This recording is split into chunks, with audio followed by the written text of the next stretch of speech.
Start streaming. Magic squares. Let's check if we're live. And we can do that by me going on my phone to YouTube, selecting my channel,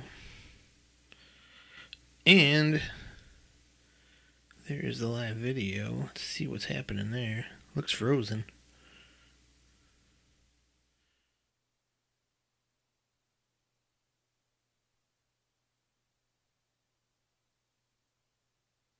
All right, I think we got it.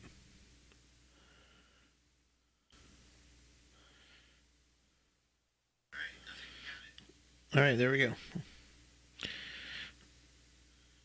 Okay, so The Adventures of Gregory Peccary. Oh, here comes Gregory. Little Gregory Peccary. Okay, I don't know if those are the chords, but this is the beginning chord to that. But that's not what we're here for today. We're not here for Gregory Peccary. I'm going to do a live session here today to kind of replace what I should be doing, which is, oh, that's a mess.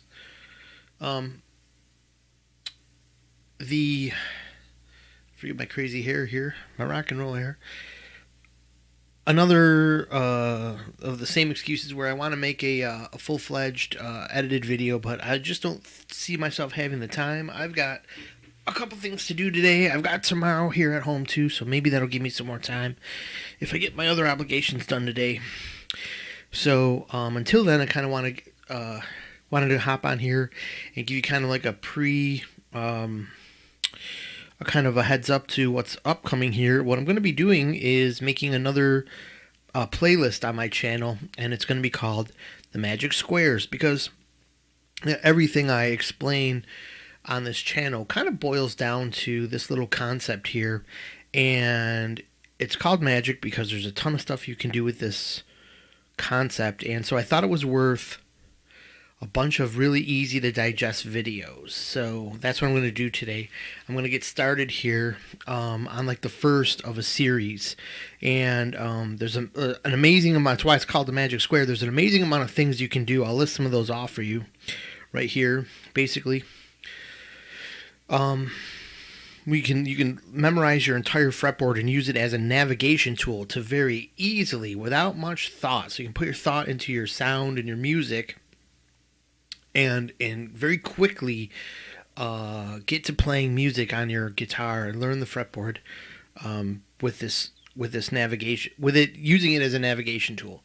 So that's number one. Number two, it's plug and play, meaning you can plug in music theory concepts to this square system, and it's super simple. And with those plugins, you can learn the modes. You can learn all the notes of your fretboard. You can learn intervals. You can learn the C major scale, which is basically the same thing as learning all the notes on your fretboard. You can also see how it relates and ties into the pentatonic scale, so you can have a complete understanding of not only fretboard navigation, but how the pentatonic navigates through all of that, and it gets you the ability to expand your pentatonic ideas. Namely, basically being able to use 3 pentatonic shapes in a solo instead of just one. 3 different positions of all 5, if that makes any sense. There's 5 positions of the pentatonic scale, but most people are stuck in one. Like, say for example, you're using E minor.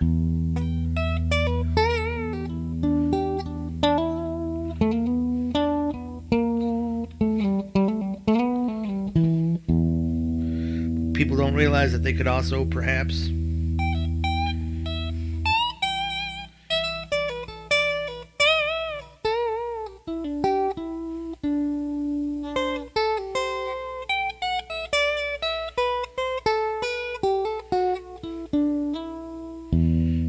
so I expanded that into an Aeolian shape, just so I could also show you that you could go down here and the same shape, same series of 5 pentatonic scales,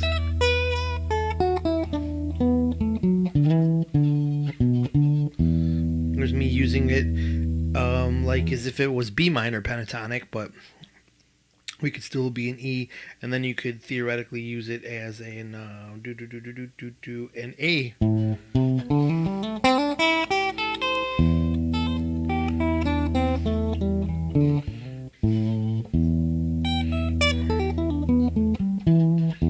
Okay, so anyways, and chord tones. You can also finally get a deep insight into chord tones and the cage system, how the square kind of overlaps the cage system, and just how to very simply grab chord tones. So anyways, then let's get started, I guess. And so in the first series, I suppose when I make this a professional edited video, will be where does it come from and what is it? So what exactly am I talking about, this magic square, and where does it come from?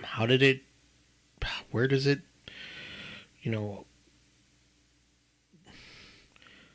why is it there? How come no one ever noticed it before? I don't know.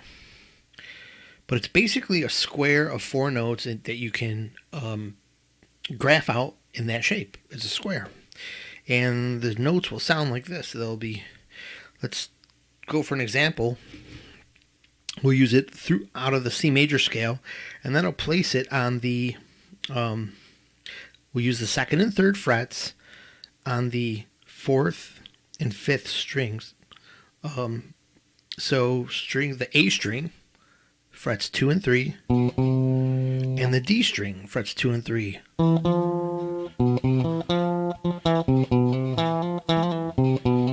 That doesn't sound too musical. There's a chord that runs through it that you're familiar with. The C. B diminished.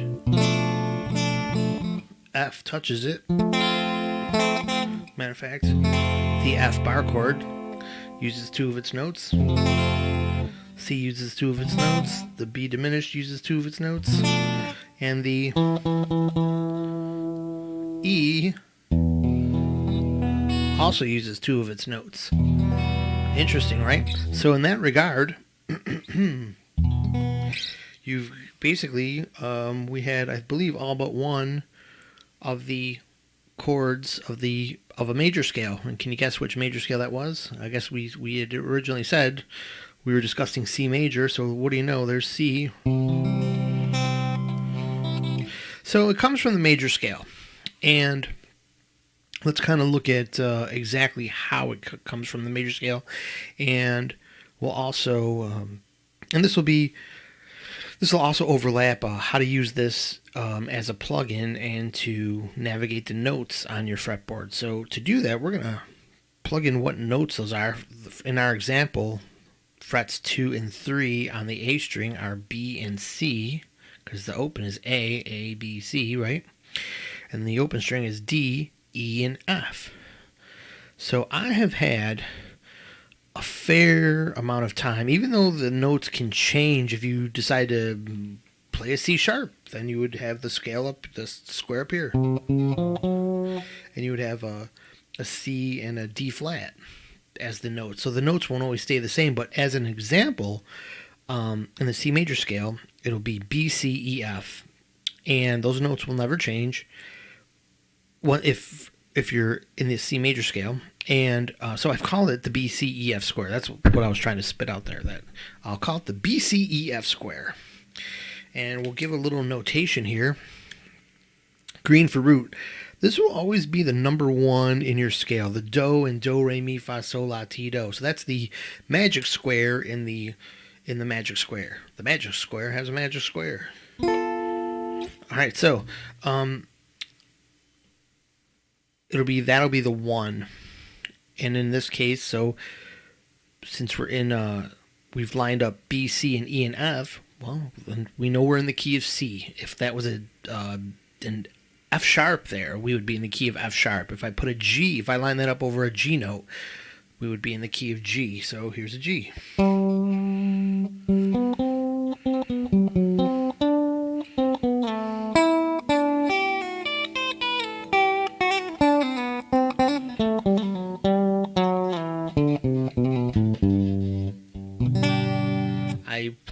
my fretboard, just thinking about how that square works. We're going to get to how you can...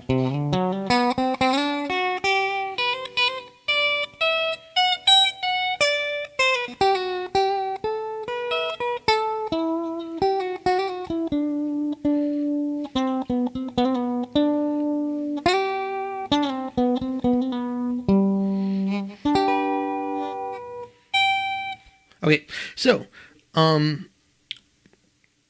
where does it come from? It comes from the major scale.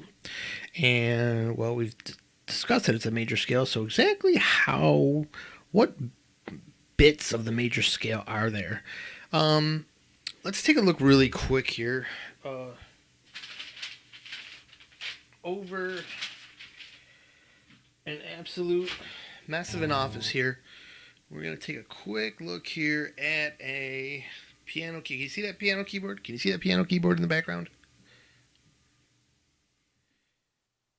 Can you see that there's 2 black keys and then 3 black keys? Let's draw that out on graph paper here. But that's what we're going for here. So, in essence, if we were to use one row as black keys, we would have 3 white keys, where 2 white keys are together. We have black. Of course, as soon as I get on a video here, a whole bunch of chaos starts happening outside. And I want to take a look. My company van is out there. And God forbid anything happens in the company van. Oh yeah, look at them going too fast.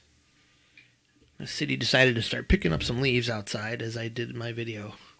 Of all times, right? I sat here and it was quiet for hours. And of course when I get on the video here. Okay, so we've got that distraction. A piano keyboard is right there. And notice on this piano keyboard, if we were to repeat here,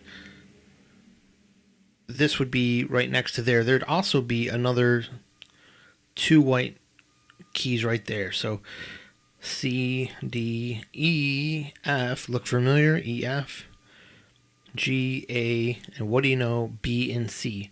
So it comes from the natural half steps in the major scale. I guess I'll go into some deeper detail here. I mean, we're using that's all 12 notes. You see at number 13, it repeats back to C. And out of these 12 notes, a certain combination of notes will create a emotion. If you just played all 12 notes, that's chromatic.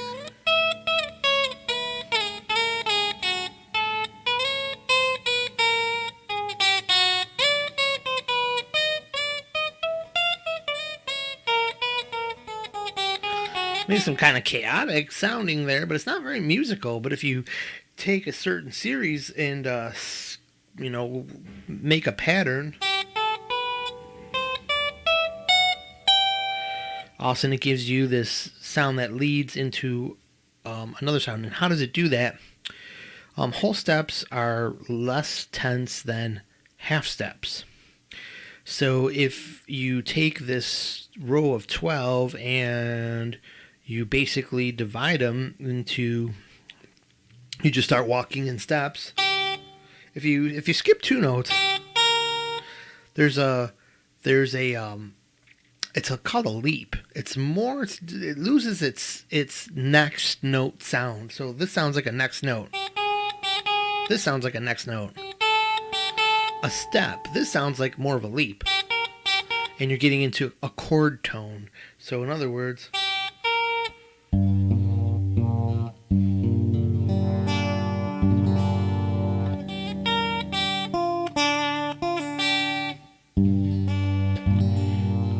G minor. It's a minor third. Anyways, so these steps, a whole step is a little more pleasing than a half step is a little more dangerous. Think of an ambulance or Jaws. So there you go. If we begin walking up those 12 notes using whole steps, we got a nice pleasing walk there. But then we're going to just kind of add a little more tension right there where it doesn't sound so bad, and then walk up in pleasing steps again. And we've gone so many steps, and we're right back to the root. You've got that leading tone. It creates a leading tone. Creates enough tension that you want to get back to the one note there. So half steps are in the major scale. For those are really just are coming from nowhere, like I was at one time.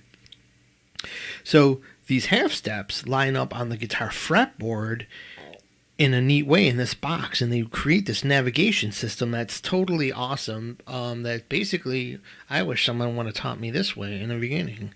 I don't have, to cross the room there, I have this chart written down by a great guitar teacher who meant well, where I can show you how he gave 7 shapes.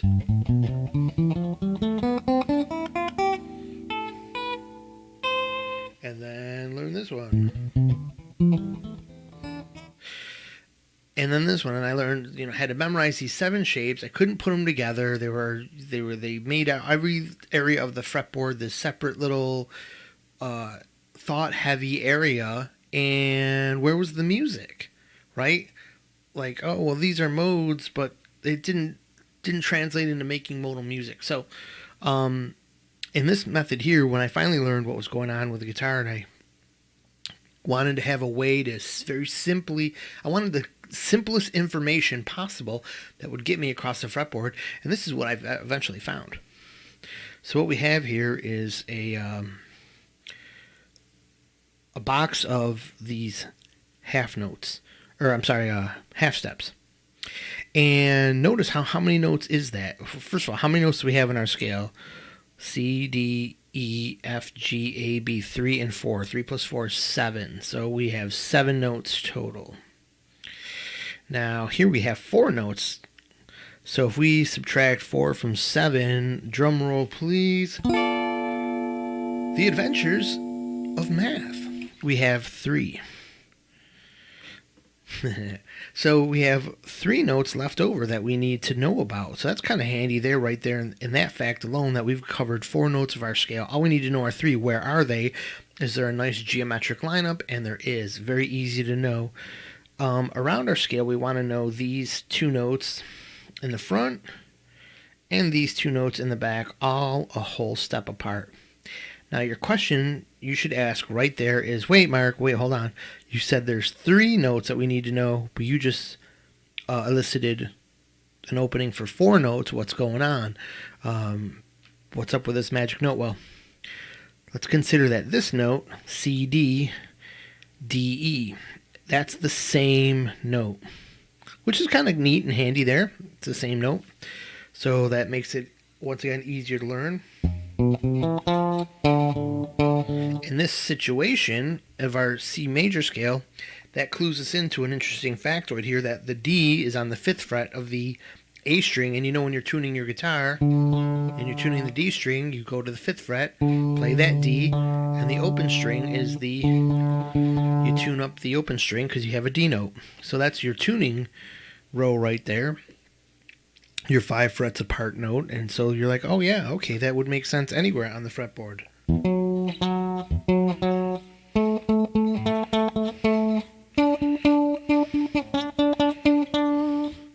So, okay, cool. So what do we have left? We have B, C, D, E, F, G. And of course, making it super simple, what note is missing? A, B, C, D, E, F, G, right? Okay, look at that. So you have your, basically, another way you can think about this is just thinking about this shape right here. So you have your full alphabet. Here you have your...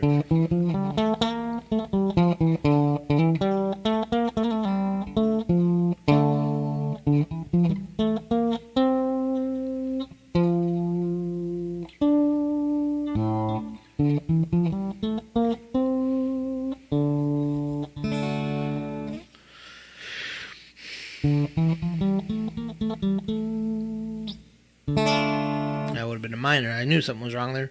D minor.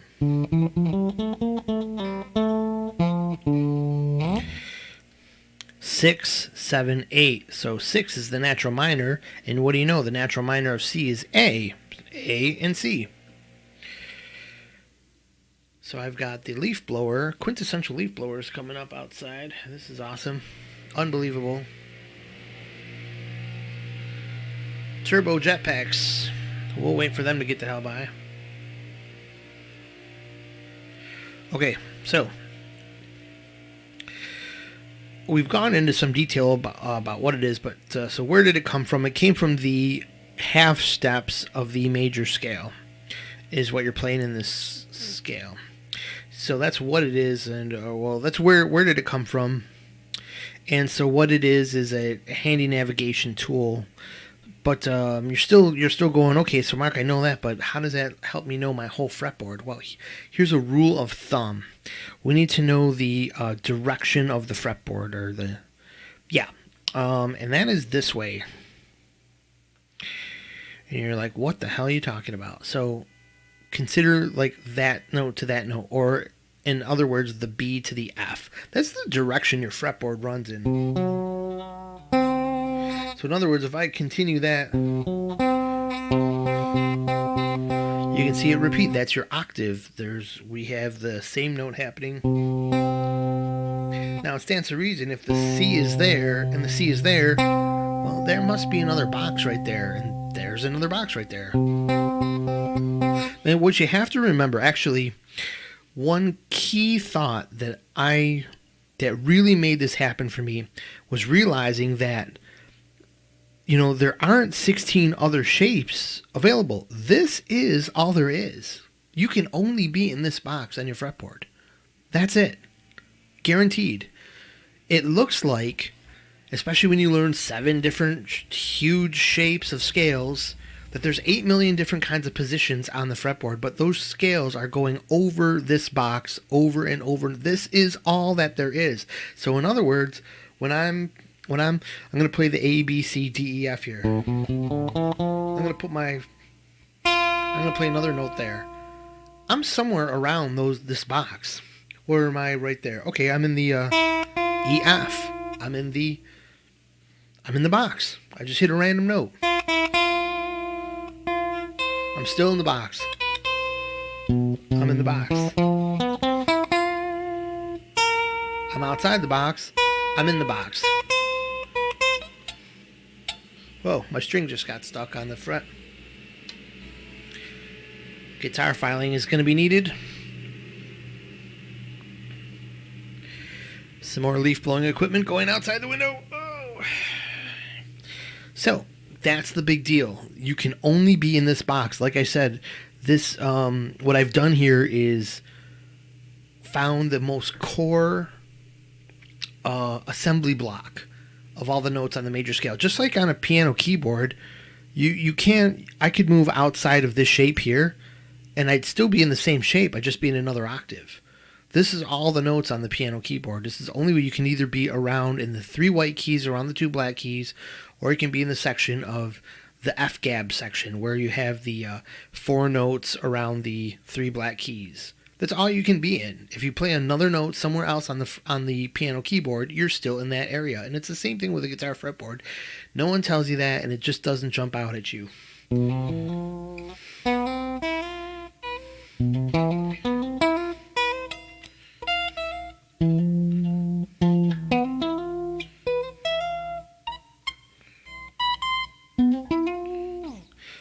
With a couple of little simple sayings and rules, you can learn to navigate this all the way through your guitar. So the first thing to know is that the direction that this box is always placed in follows this row here.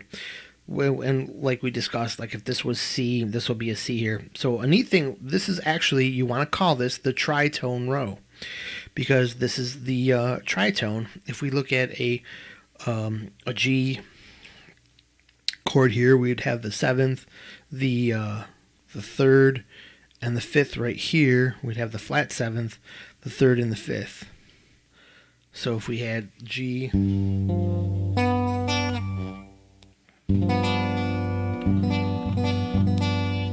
if this was the 6th string, and then the 4th, 3rd, and 2nd strings. So, all right, let's get past that.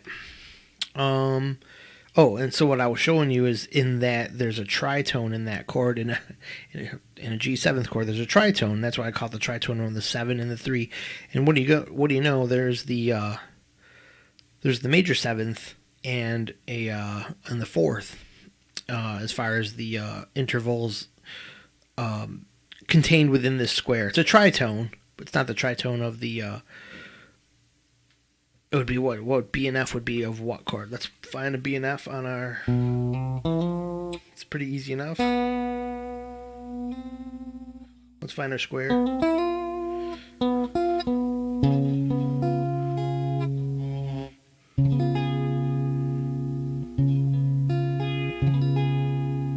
Okay, that is a D flat. D flat contains D flat, B, F, and G sharp. Okay, so just out of curiosity there. Knowing that little tritone row thing here, let's get a little crazy. Alright, so what we're going to do is draw a fretboard here as fast as we can. I need to go up 1, 2, 3, 4, 5, 6. I believe I did that right. There's no telling if I did or not. And we'll start there. How did I do? Alright. We did good. So there's our nut. We always draw a thick line there, and then in case you've never watched my draw a quick fretboard videos, this is what you do. Skip 2, put a circle, and then go 1, 2, 3, and 4, skipping a square. Put it right on the center line. Skip 2 to my loo. Go to your outside lines there for your 12th fret. Skip 2 to my loo, and make the same 4 dots there. Just as the same as the beginning, and there we have our 24 fret fretboard ready to rock. Pretty quick and easy, right? All right, great. So that being said, where's our B, C, E, F? We have our E. There's our A and D right there. G, B, E. While we're at it, we should know about our shift right there. This is a. Is that a fourth or fifth? That's a fourth away. This is a fourth away. This is a fourth away. That's a flat third away. So there's always that little weird string shift in the pattern between the G and the B string. That's going to come up here in a second. So let's get our B, C, E, F square listed. And while we learn about how the geometry lays out on the fretboard, we can also go for, well, you can see how this will help you learn your note names too, because you'll always know what note name you're in. You can use this to know the notes of your fretboard. Okay, anyways, so here's the rule of thumb. Anytime you have a square, because the fretboard rolls in the direction that we were talking about along the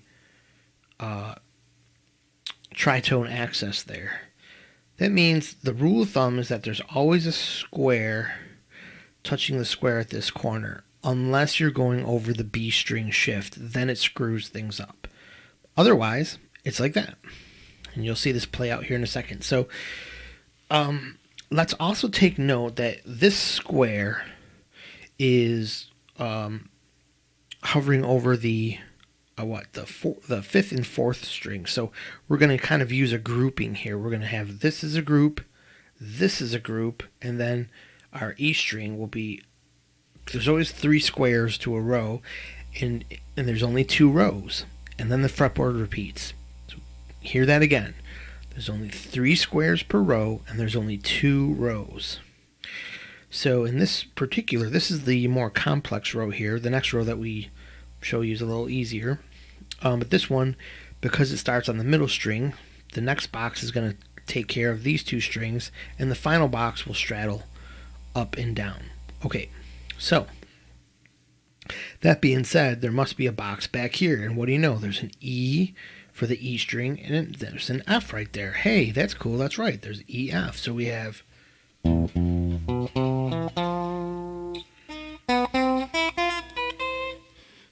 You could hear that those were all the same notes. So we would normally be drawing a square right there if it wasn't for the fretboards anomaly that we just talked about. So we're using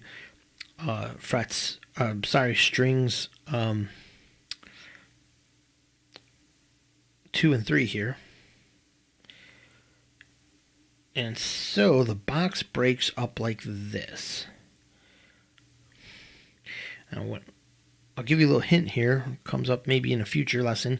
That whenever I see this little broken area here, I know I'm in the Aeolian scale. I know there's a pentatonic right there as well. So if we were in still in C major, there's a pentatonic here.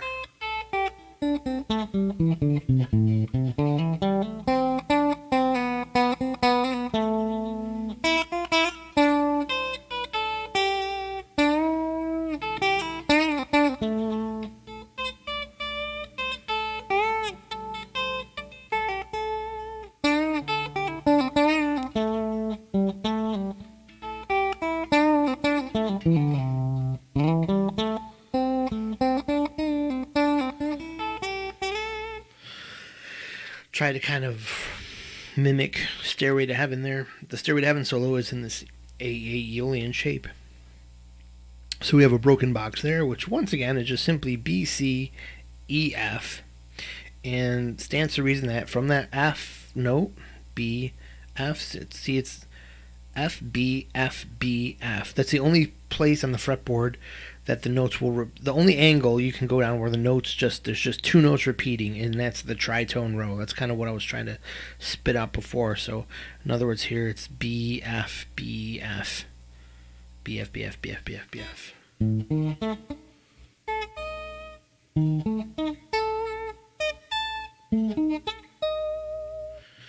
And I used a little trick you'll notice that I did it in a row. Like we'll start on the G note here.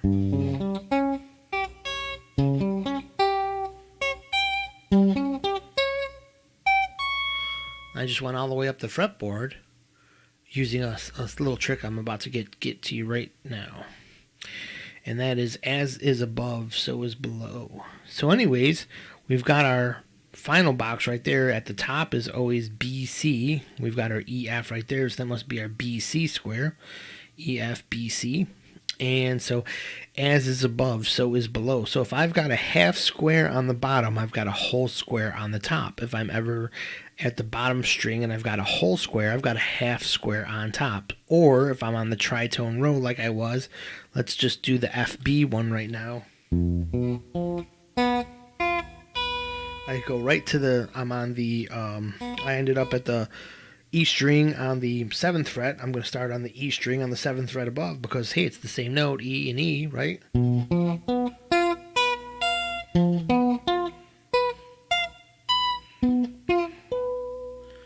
And I made it all the way to the end of the fretboard. And it's all the same note. FB, FB, FB, FB, FB, FB. That was backwards. Let's try that again. FB, FB, F. Wait a minute. Hold on. How am I screwing that up? This always happens live. F. That's why edited videos are better. You can edit all these mistakes out. F note, the B note, the F note, the B note, the F note, and the B note. Yeah, that is B. All right. Then B, then the F note, and the B, F, B, F, and there I am at the F note, which is E, F.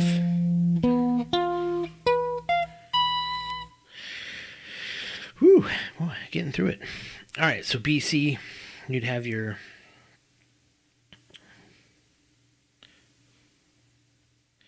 B, C, E, F square. B, C, E, F. So the earlier letters, B, C in the alphabet, are above the later letters in the alphabet. B, C, E, F here. In this case, I guess that could change if this was like a G scale. what would it be? It would be G. No.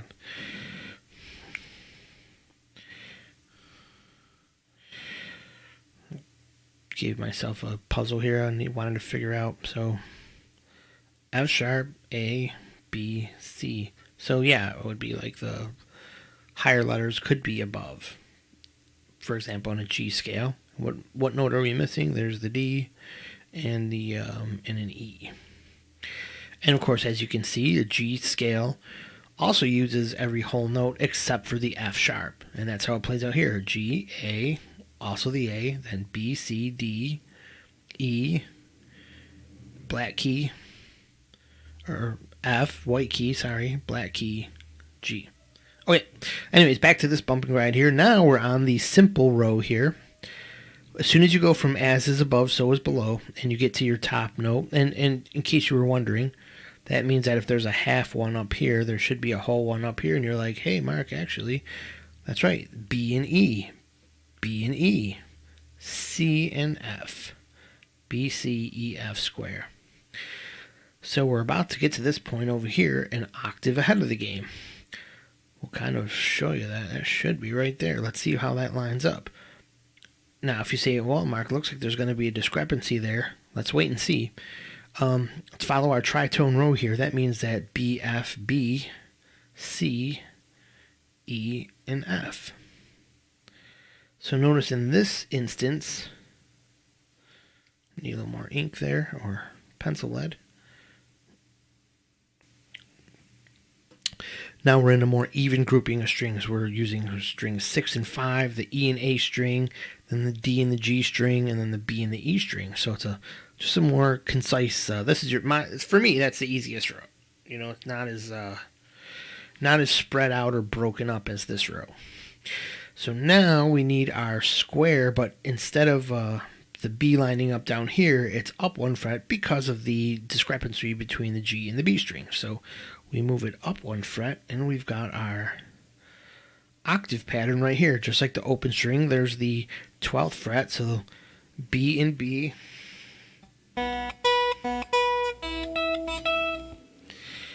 And E in there. B crazy as F. What kind of F? I don't. Okay. So B, C, F, or B, C, E, F. B, C, F. So easy. There's your tritone row there. Then we got our half box up here, and no sense in repeating ourselves because what we have down here for the next octave area of the fretboard is exactly what was here. So pretty easy once you're in your box. But that sounds kind of weird because you're only playing 4 notes. So what about the rest of the notes? Well,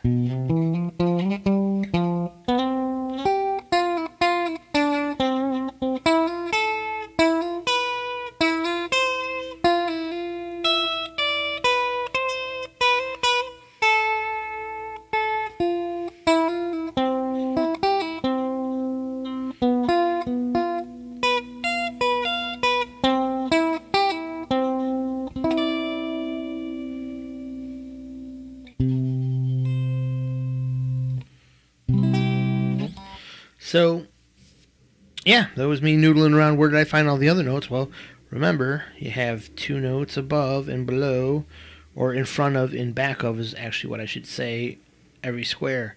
Let's kind of fill those in. If I fill, let's take this square and complete it. 2 above. A little sloppy with our square there. 2 ahead, 2 behind. Let's take this square and put 2 behind and 2 ahead. So notice, all we've done is make the square in this shape of 2 notes in front of it, behind it. It's all we've done.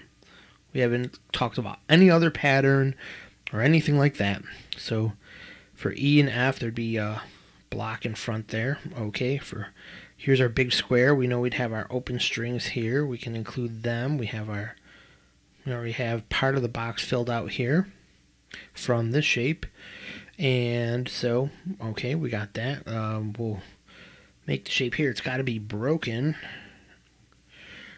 All right. And we'll put one in front of it. We've already got one, just like we should have. Be there. And how about in between here? Well, EF, so we got a box there. And then BC, we've got a box there. So, what do you know? E, F, G, A, B. Just like the piano keyboard. F, G, A, B. Hey, kind of neat, huh? And then, so what should be next? C, D, E, right? And there it is. C, D, E. And so that being said, if we label all these boxes B, C, D, all we have B, C, E, and F. All we need is A, D, G. So let's find our A, D, and G. So here we have our G and our A and our D. So it stands to reason that we should have a G, an A, and a D. And then a G, an A, and a D. And a D, and F, G, A, and D. And then a G. And in short order, we got here's our A, here's our G and our A. G, A, D. There you go. You suddenly have every note. Sorry, folks. I'm trying not to look at my screen, and then I'm writing off the page there. We have our completed scale. There's every note of your major scale right there.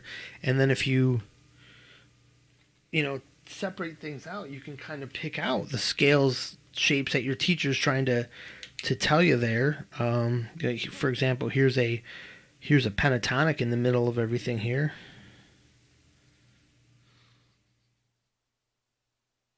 It's our Aeolian shape.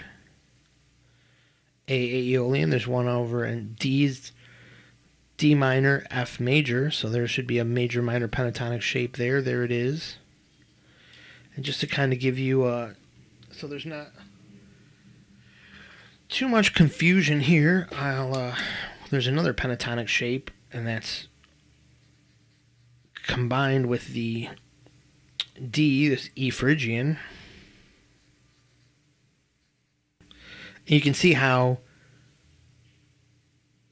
let's say someone taught you a Dorian scale shape, which was this right here. Let's see if I can fit all that on screen here. They said, all right, so you're going to play this note, this note, this note. Make sure you play this note. Use this one, this one, this one, this one, this one. What do you notice right there? You notice a square? Now you know a much more powerful way to get across the fretboard that they're not showing you. And what do you know? There should be a square right there. And there it is. Well, there's the actual shape right there. You can see it in our method. The squares. There's our Dorian scale. When you say Dorian, yeah, it starts on the 2 of the scale. C is the 1. Remember, the green note is the 1 in the square. So here's our 1 all across the fretboard.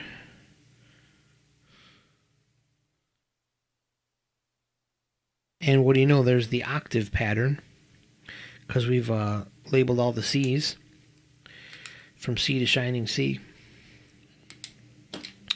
And so you've got your 2 Dorian if you start a scale from the D, but that's not really. I hate when they say if you start a scale, because music isn't about starting scales.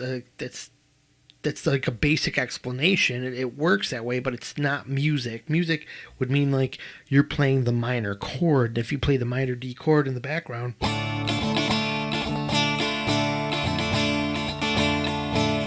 all these notes will sound Dorian, but there's a shape that's labeled as Dorian because it starts on the second note of the scale. So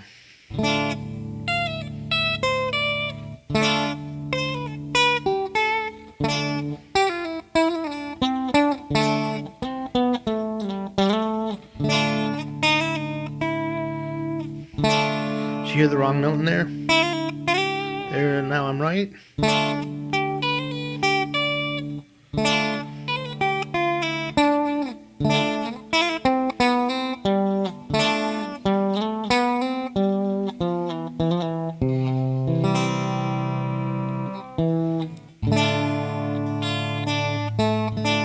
So notice I went to the 1 of the scale, but it didn't sound resolved because I'd been playing so much in Dorian that it sounded more resolved as soon as I went back to that 2 chord, which I'd been catering to the whole time.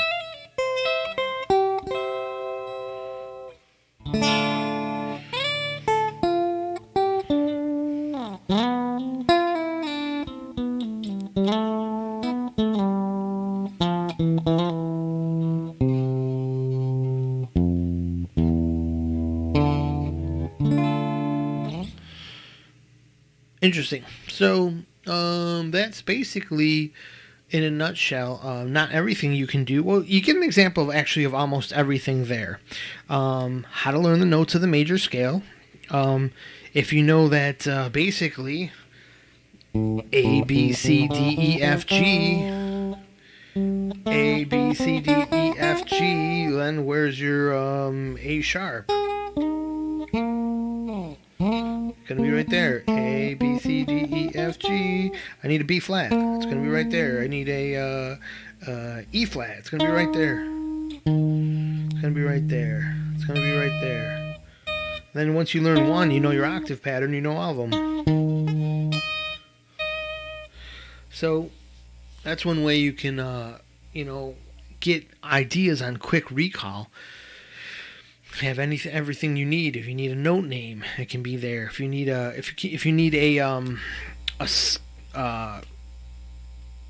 mode, where does the chord shape or what note is the chord for that mode? You would actually just know. You would plug in this: the 1, 2, 2, 3, 4, 5, 6. And 7, so there's your intervals. I need a flat 7 from my root. Well, there it is right there. I need a fourth. Someone was calling for a 1, 4, 5 blues in C. Well, there's my C note. There's my 4, and there's my 5. So there would be my 4 chord and my 5 chord, without even having to know what names those would be. Although that would be the F and the G, right? C, F, G.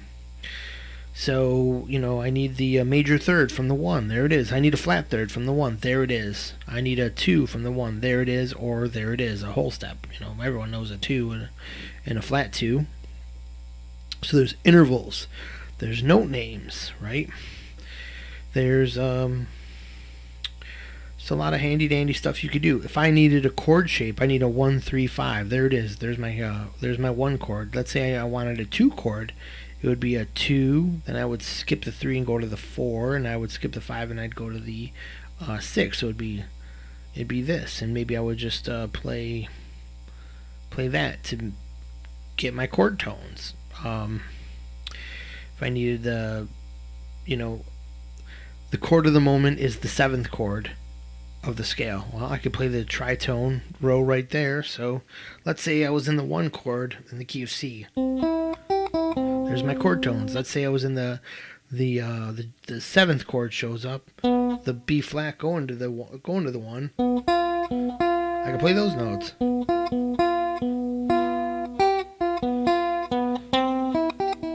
Hear how it led right to the chord tones of the 1. That's the same way that the 5 also uses those chord tones. Now you can see why the 5 and the 7 have a similarity, pulling you to the 1. That's why the 7, the B diminished, is called the leading tone.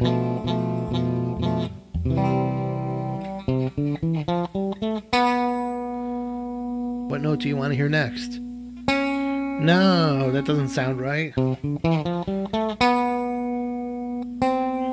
It led you right into that note. There's the chords. And now this chord right here, the 5, is using that same tritone row. The 5 is the strongest chord that pulls you back to the 1. You can hear why both of those lead you to the 1, because they're both using that tritone row. So if you were just noodling around solo style, the 1 chord is up, so I would play that. If the 7th chord is up, I might play something like this.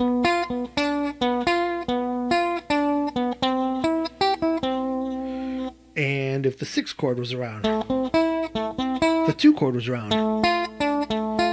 3 chord, 4 chord,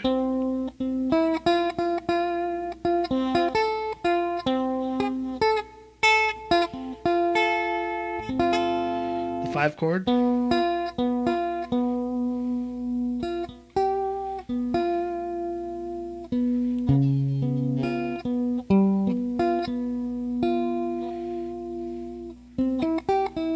back to the 1 chord. What did we miss here? 7th chord, 6th chord, and 7th chord.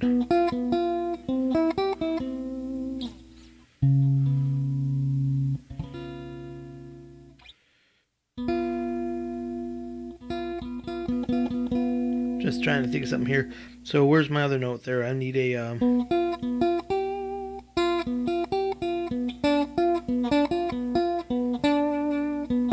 yeah, it's the D. So we need the D, B.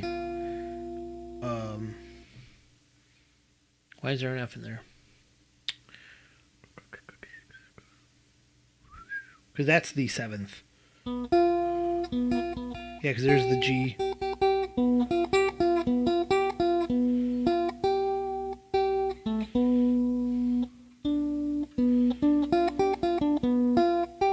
Okay, so I was just trying to organize my thoughts there, sorry. For the G 7th chord, you'd have all these notes available.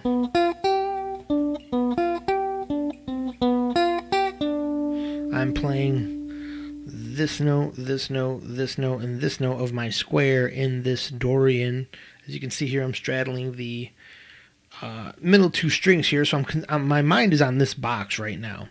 And so I'm playing the B and the F, the G and the D. If the 5 note was up, I'd be kind of, if I was to play all the notes, I would use the remaining notes as step tones.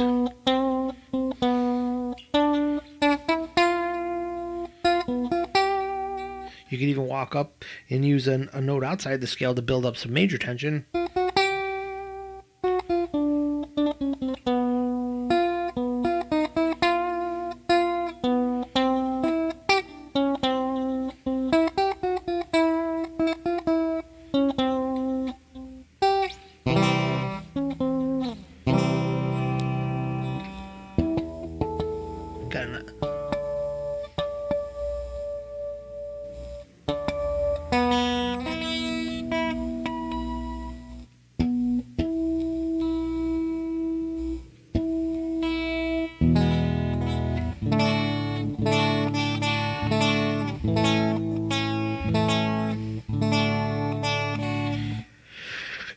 I've never tuned this. I didn't tune this guitar, so it could be way off. If you're trying to play along with this, I'm sorry that this may be way off from an E. I have no idea. I just picked up this guitar and tuned it best to my ear.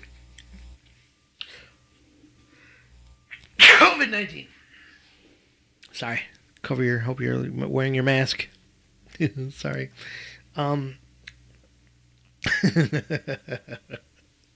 Ruining my live stream here. So, anyways, now what about if I was using that as to insinuate the B note? What's that? B. Skip a note. So there's my 1, my 3, my 3. So 5. 1, 3, 5, 7.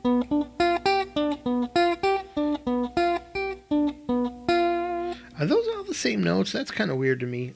Something's not making sense here. I think I screwed up there. Oh, I think it would be this. Yeah. There's the difference. I guess I can't use the same notes, right? Or else it would be the same chord. So the B is B.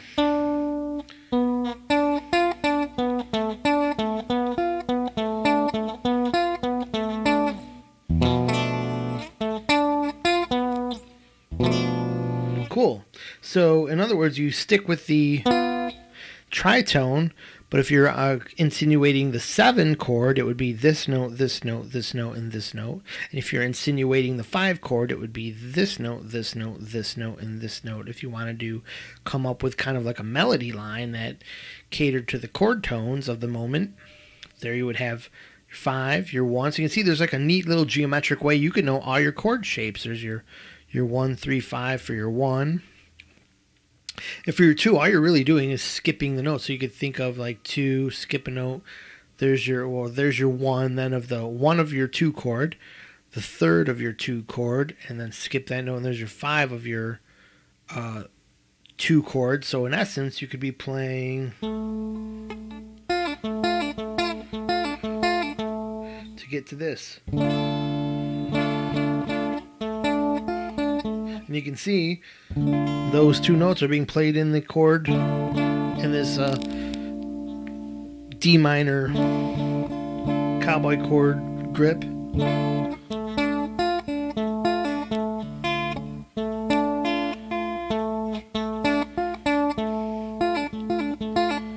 The 2 chord with a 3 chord.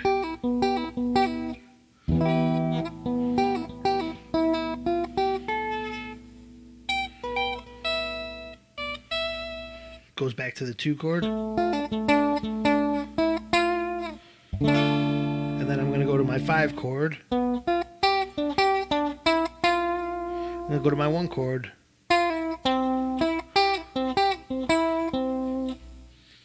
Chord tones.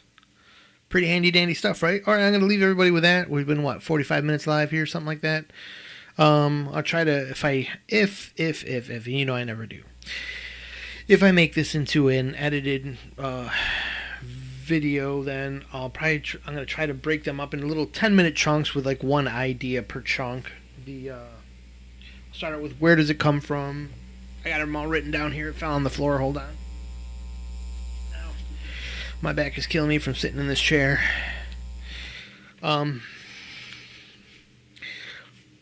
So learning the fretboard, well, we did that. We saw how we can navigate the entire fretboard just using these squares. So I know if I play, here's another thing. Let's go over 3 scale shapes real fast. I'll give you let's go another 10 minutes. What the fuck? Okay, so let's say we were just considering little scale shapes like a guitar teacher will typically teach you. So, and these are all versions of the pentatonic scale. So it's going to teach me one. Here's a pentatonic. Hear thee, hear ye is another pentatonic.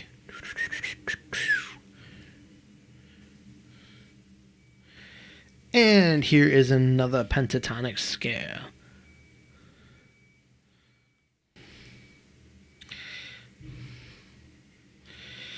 And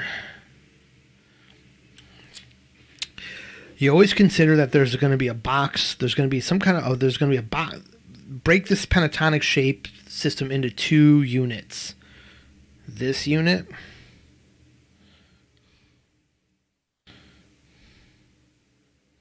Which you can see at the bottom here.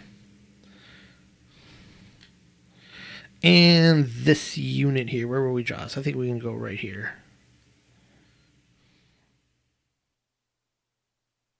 Your tic-tac-toe shape. Okay. You're going to be hanging a box on the outside. It's going to connect with these 2 notes, but on the outside of this box somewhere. And you're going to be putting 1 box. There's always 2 boxes per pentatonic shape. You're going to be hanging one on the outside of this guy and one on the inside of this guy. Kind of like a little Mr. Potato Head thing here. And inside the box here. So let's just show you really quick. If I put 2 notes on this side, what do you know? I've got a square right there. And if you recognize that, oh yeah, the square's on the bottom. So if the square is straddling the bottom 2 strings, it's got to straddle the other 2 strings, and we know the direction is that way, so it's right here. And then as is above, so is below. So we'll add in that note right there. And there you have what's called the Dorian shape, because that's the 2, 3, 4, 7, 1, 3, 4. By the way, 7, 1, 3, 4. Once you go away from C major, you can just kind of think of this as your 7, 1, 3, 4 box. So you always know, once again, where you are. 7, 1, 3, 4, you always have your 2, 5 here, like 2, 5, 1. You've heard of that before. And then here you would have your 6 and again the 2, which we know is the repeat there. Yeah, 2. So we know that is Dorian because it starts at 2. So like basically whenever I'm in my square and I end up on the middle 2 strings, I'm not just thinking about that little area. I know exactly where I am in relation to the entire major scale. So if I play a box anywhere, if this and here's another thing you can do. You can even find the key of your favorite tune. As long as you can find a half step that sounds good, you've got 2 options from there. Either the other half step is above it, or the half step is below it. So let's say we just found that as the key to our song. We know we're straddling the middle 2 strings. We know that we're in this shape right here.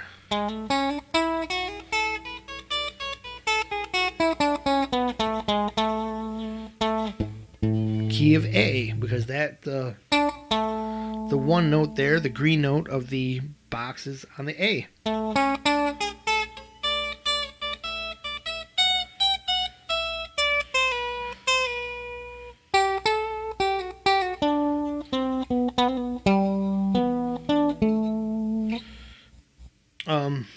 Yeah. So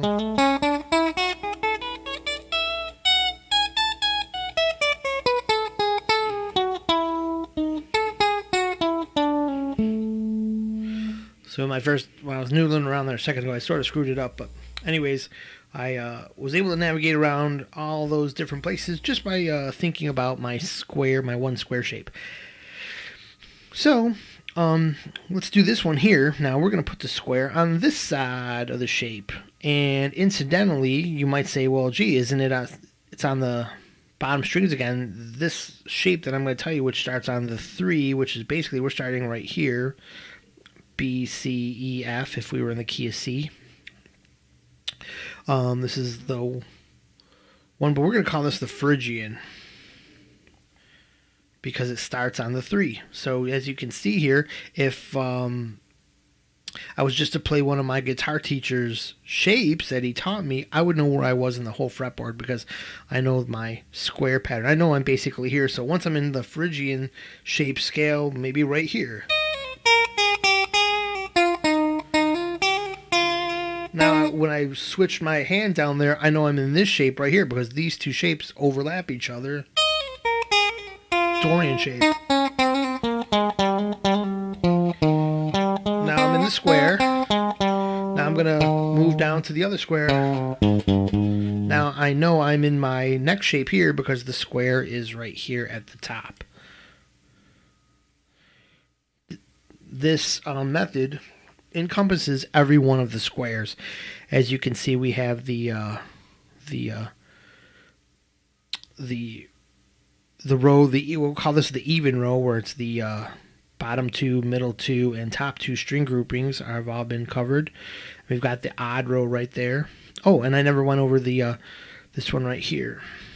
In the Phrygian shape, remember, there's always 2 squares, 2 major squares and a half square for each shape. So here's our half square because as is above, so is below. As is above, so is below. And then we hang it, here we hung it on the lower, from our direction we're looking at here, lower left side. Here it's on the upper right side. It's kind of like a, it's just easy geometry. It's a mirror image of the other one. Totally freaking cool, right? It's like weird. It's like you find all this out, you're like, wow, there like kind of is a logical structure to how this was set up. Thank me later. Thank Mind's Eye Marco. My name is Marco. I'm a Marco. Marco from Mind's Eye Visual Guitar Method. Share it with your friends. Say, hey, this dude, Marco, talks live like a crazy dude with crazy hair on his channel and tells you all about the deep geometry of the guitar fretboard in the way that he eventually learned it because he couldn't figure it out any other way. All right, so, because I'm kind of dumb like that. So you have a square up there, down there. So let's test that out. If I was in the C major shape, here it should be here. I'm in that. I'm playing around in here. Now I'm going up.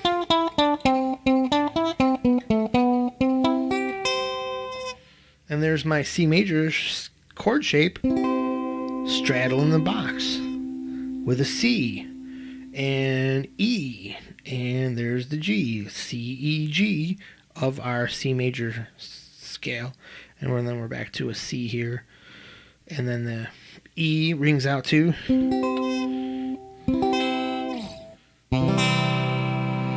Oh, getting that, like you finally got a real oh moment, because I know a lot of guitar teachers talk about that oh moment. I'm looking at them like, oh, I guess, I think so. That's the only oh I got was I think so. Anyways, so hey, there's a lot of great teachers. You know, don't just don't listen to me too much there. You're getting all arrogant. You know, Ben Eller. It's a great guitar teacher. Baker, David Wallyman. I think what's it, Robert Baker. Look up his channel, David Wallyman. It might be better if I go by my name, since a lot of those guys do. And who's this other guy? Watson, I think is his name. He's like an okay teacher. He's been on there a long time. He's one of the first professional guitar YouTube lessons I saw. There's a couple other ones. There's guys with music channels that once you understand this method, you'll be able to understand more about what they're talking about. Like, for example, Rick Beato with those really awesome, you gotta love that dude's, where he breaks down the music and he's got the ability to play all the individual tracks in the background. That's totally awesome. It sucks that that he doesn't do it as much because of the stupid demonetization crap from YouTube that kind of even stops me from analyzing songs and helping you learn that way. So yeah, I mean, you could find some maybe greater value in some of those channels, because those teachers are teaching you from the vantage point of a well-rounded, in-depth, a deep college level education, master's level education of music theory. But when you're back in the beginner level, there's a mountain to go over there, and so some teachers will just kind of leave you with that mountain because they know there's a value in you climbing that mountain for yourself, not just spoon feeding you up to the top. There's because that's probably what they did too, or they paid a lot of money for someone to help them climb up that mountain. So they're not gonna just give that out for free, especially if perhaps they're trying to sell a book. So not knocking anybody here, just kind of calling it how I see it. But that's why they're great teachers. But sometimes you might not understand, as the beginner who might be attracted to my channel, who might be getting a lot of interest or a lot of aha moments out of this method. Maybe my ultimate point is that this can also help you with those channels. Maybe when you go to Adam Neely and see what he's talking about, he's usually very, he's very talking from a very college educated standpoint, and that's totally awesome. I mean, I have nothing but respect for anybody who dedicated such mental effort to learning music theory, and of course dedicated money too. It's a pretty awesome deal, and then they're willing to tell you about it. And then what's the last one? 12 Tone. 12 Tone is another one of my favorite channels. Always a in-depth analyzation of concepts in music, and I definitely was able to understand it more once I was able to understand my fretboard and know the theory for myself. Bits of theory that helped me improvise and get across the fretboard. Shall we move on here? So we got to the Phrygian scale with the 2 squares there, and the final thing I wanted to say is that you can see we're on the we got one of the squares that's in the doesn't use, it's not on the even row, it's on the odd row. We'll call that the odd row, where you've got the E half box, then you got the fifth and fourth strings, and we'll have the third.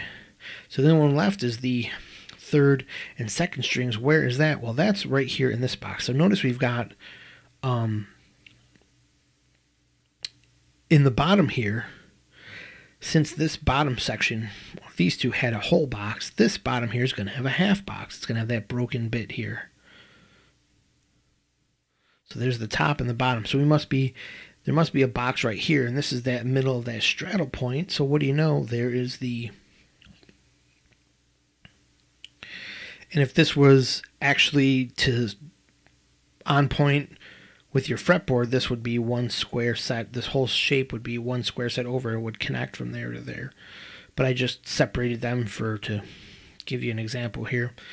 So there, and in this section here, right here, you can see we've hung one note on the outer right side and one note on the outer left side there. So to even make some even geometry there, and it works out like this. There's a square.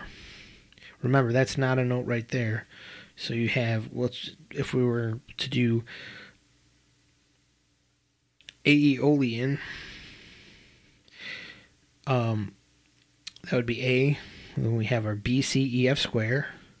And what do you know, in the C major scale, Aeolian falls on A. No, that's just a coincidence. That could be a different note. It could be a C Aeolian scale. What would C Aeolian be? Let's see if we...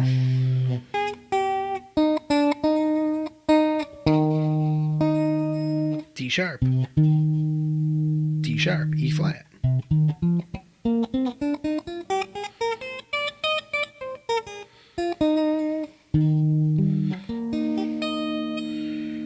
So I knew a chord tone to get to major, D flat major.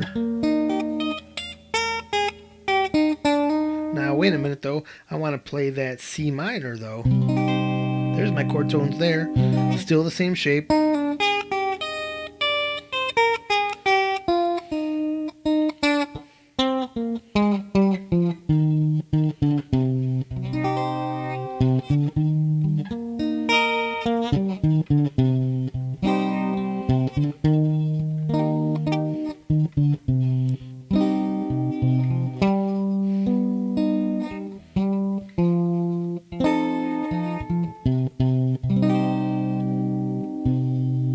Played a couple wrong chords there, but they sounded all right, because once you get in the middle of playing something that's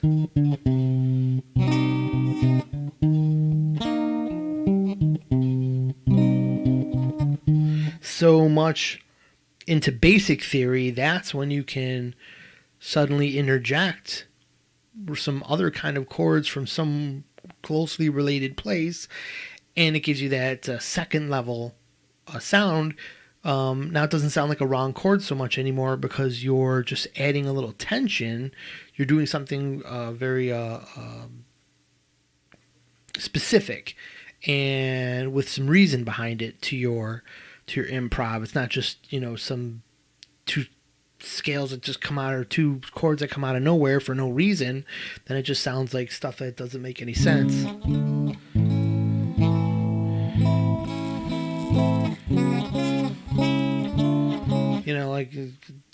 Like that. Okay. Anyways, so B, C, E, F, and then it would be B, C, and there you have you can see how your pentatonics will line up into 3 points of the major scale. You can also see how you have your major and minor. You have your minor 2, major 4, Dorian, Lydian, minor 3, major 5, so Phrygian, Mixolydian. Then you have your 6 and your 1, your Aeolian and your Ionian. You got modes right there. You got everything you need to know about improvising, getting back and forth, grabbing a chord tone, putting chord tones in melodies, everything with the magic square.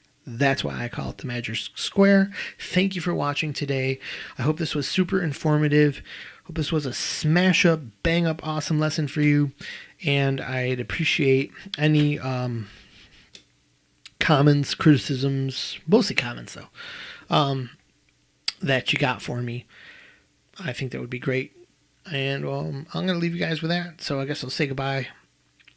Hit the stop streaming button here in a second, and just reminded one last thing to what everybody says: like, subscribe, hit the notification button, I think, so you're notified when I do a live stream. That was, since I do a lot of live streams, that might be very helpful to hit this notification button wherever you find it. I have no idea where it's going to show up.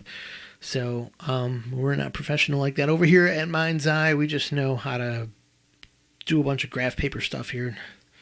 Ultimately, besides the square, remember to use graph paper so you know what you're doing. But if you got an idea floating around your head, sometimes this happens to me. I'm driving in my van for my regular job, and I'll grab a notepad and I can kind of turn the regular lines into some squares and copy some things down that way. That's how I came up with the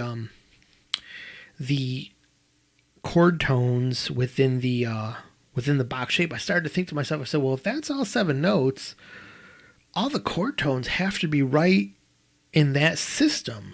I never even thought about that. So that's where I'm like, if that's, and then I said, well, that might be true, but isn't that kind of useless? What would you even do with that? And then that's where I came up with, well, if once you're trying to create lines that make some sense, or just kind of searching for that note in the pattern that kind of works with the chord in the moment, that's what you can think about, is those little kind of chord tone patterns right inside the basic scale shape. See you later, guys. Thank you for watching. Peace.